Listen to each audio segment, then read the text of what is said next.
बिस्मिल्लाहिर्रहमानिर्रहीम। अस्सलाम वालेकुम। आज मैं आपको रशियन सैलेड बनाना सिखाऊंगी। तो इसके लिए हमें चाहिए गाजर उबली हुई और क्यूब में कटी हुई 1 कप, मटर उबले हुए 1 कप, 2 मीडियम साइज के आलू उबले हुए और क्यूब में कटे हुए, सेब 2 अदद, इनकी स्किन उतारकर मैंने क्यूब की शक्ल में काट लिया था और अगर आप स्किन के साथ काटना चाहते हैं तो काट लीजिएगा। Sweet corn 1 cup, fresh cream 5 tablespoon, mayonnaise 5 tablespoon, अंडे उबले हुए 2 अदद, इन्हें भी मैंने छोटा छोटा काट लिया था, white pepper powder half tea spoon, black pepper powder half tea spoon, नमक हस्बे जरूरत, कैस्टर शुगर यानी पिसी हुई चीनी 1 टेबलस्पून चाहिए होगी। यहां पर मैं आपको ये भी बताती चलूं कि बेसिक रशियन सैलेड में 4 चीजों का होना जरूरी है, जिनमें गाजर, मटर, आलू और मायोनेज है। इसके अलावा आप इसमें जो भी अपनी मर्जी से डालना चाहते हैं डाल सकते हैं, मसलन पाइनएप्पल, कैप्सिकम, खीरा या उबला हुआ चुकंदर, उबली हुई चिकन, टोना फिश, सलामी, बीफ सॉसेजेस या चिकन सॉसेजेस या कोई सा भी सलाद। एक और बात याद रखिएगा कि आपने सब्जियों को क्यूब की शक्ल में काट कर उबाल लेना है और पानी इसका ड्रेन कर देना है और फिर इन्हें ठंडा कर लेना है, क्योंकि अगर आप गरम गरम सब्जियों को मिलाएंगे तो इसकी ड्रेसिंग पतली हो जाएगी और सब्जियां भी नरम पड़ जाएंगी। और नमक भी जरा कम ही रखिएगा, वरना इससे भी ड्रेसिंग पतली हो जाएगी। तो सबसे पहले आप एक बोल में फ्रेश क्रीम डाल लें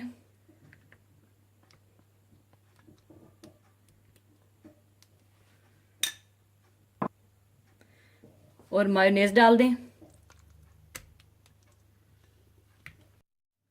और व्हाइट पेपर पाउडर और ब्लैक पेपर पाउडर, नमक और कैस्टर शुगर, और ये अच्छी तरह से मिला लें।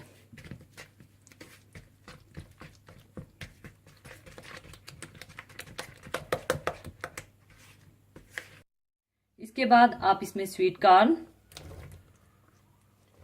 सेब, गाजर,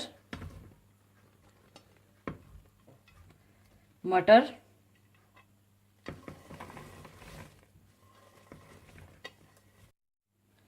और आलू और बॉइल्ड अंडे डाल दें और इन्हें अच्छी तरह से मिला लें।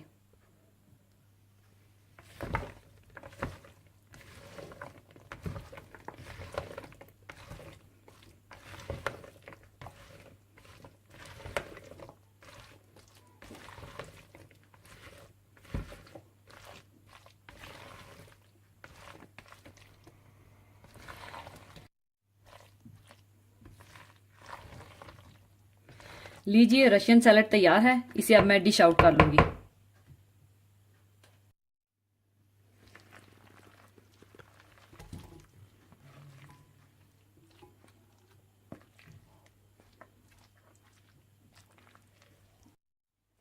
लीजिए, रशियन सैलेड तैयार है। जरूर बनाइएगा और दुआओं में याद रखिएगा। और जाने से पहले एक हदीस पाक शेयर करना चाहूंगी। हदीस पाक इस तरह से है। हजरत अबू मूसा अशरी रजी अल्लाह ताला अन्हो से रवायत है कि रसूलुल्लाह सल्लल्लाहु अलैहि वसल्लम ने फरमाया, भूखे को खाना खिलाओ और बीमार की मिजाज पुरसी और देखभाल करो और कैदी को रिहाई दिलाओ। यानी इस हदीस का मतलब इस तरह से है कि इस हदीस पाक में रसालत माब सल्लल्लाहु अलैहि वसल्लम ने 3 अहम माशरती अहकाम बताए हैं। अगरचे ये अहकाम हर एक पर लाजिम नहीं है, मगर हस्बे मरातब इनकी अहमियत बहुत ज्यादा है और इन अहकाम पर अमल पैरा होने वालों के लिए इंतहाई अजर व सवाब का वादा है। सबसे पहली बात ये फरमाई गई है कि भूखे को खाना खिलाओ।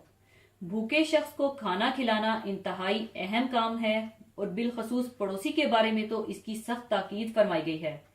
और एक रवायत में इस तरह आता है कि वो आदमी मुझ पर ईमान नहीं लाया और वो मेरी जमात में नहीं है जो अपना पेट भर के रात को बेफिक्री से सो जाए जबकि उसका पड़ोसी भूखा हो और इस आदमी को उसके भूखे होने की खबर हो। भूखे को खाना खिलाने में मुस्लिम और गैर मुस्लिम का कोई फर्क नहीं है, ये हक गैर मुस्लिम का भी है। بھوکے کو کھلانے ہی کے ضمن میں پانی وغیرہ پلانا اور لباس پہنانا اور ضرورت مند کی دیگر بنیادی ضروریات کی تکمیل بھی ہے۔ دوسری بات جو فرمائی گئی ہے وہ ہے بیمار کی مزاج پرسی۔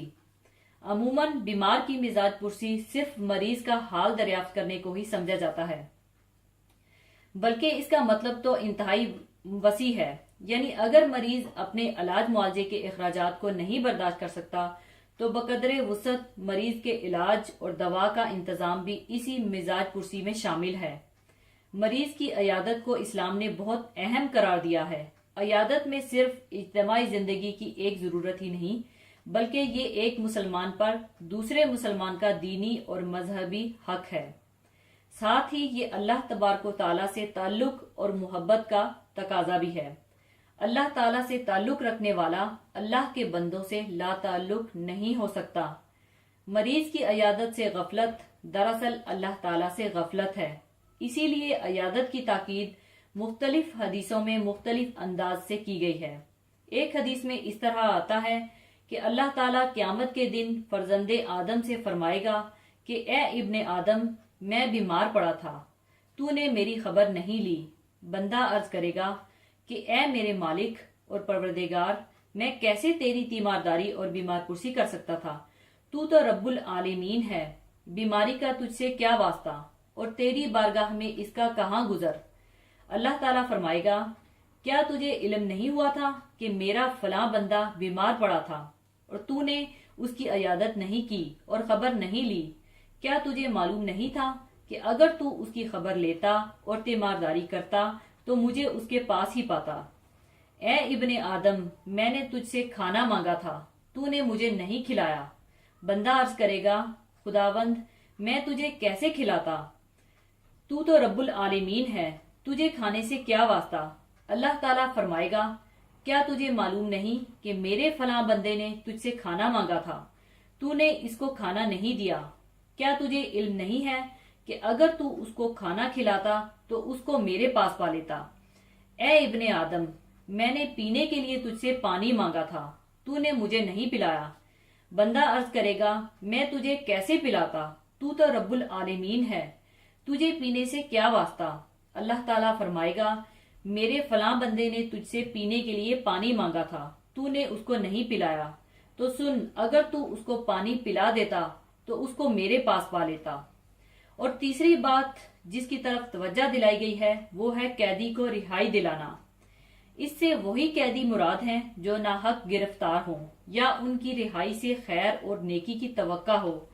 ایسے قیدیوں کو آزاد کرانا بہت افضل عمل ہے۔ کسی کو قرض کی ادائیگی نہ کر سکنے پر گرفتار کیا گیا ہو تو اسے بھی آزاد کرانا اور قرض ادا کرنے میں تعاون کرنا بھی کار ثواب ہے۔ اسی کے ساتھ ہی میں آپ سے اجازت چاہوں گی۔ اپنا بہت خیال رکھیے گا اور دعاؤں میں یاد رکھیے گا۔ اللہ حافظ۔